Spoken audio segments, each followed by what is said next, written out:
Rohr here with a concise highlight early on February 25th, 2015. It's Wednesday, and we're back from our technical problems of late. And it's been a very interesting market, and the data has been very mixed of late, just all over the map. Some plus, some minus, seems to offset each other. The real influences are now macro. And with that, we end up looking at what all this means to the markets.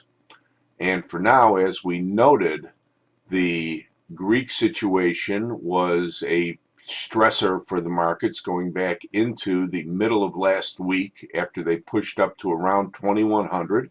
There was some important oscillator resistance, 2090 last week, that moves up to 2095 this week.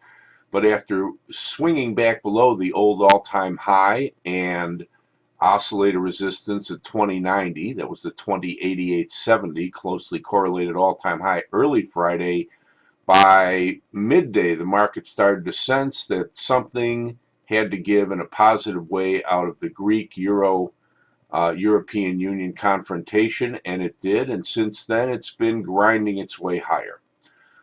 We note that the upper runaway band is once again been exceeded by the S&P 500 future, but not by much.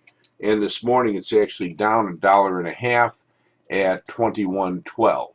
So it's going to be interesting to see whether it can knock out this current topping line up here at the 21.18 area early today, getting out to 21.21 by later on in the day today.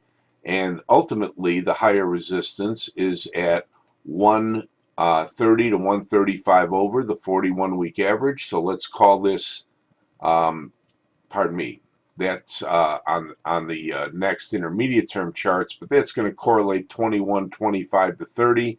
And the bigger topping line on the weekly chart correlates pretty well for the next couple of days up at the 21.35 area on the shorter term channel topping line on the short term charts. And that pretty much does it for the short term view of the S&P 500.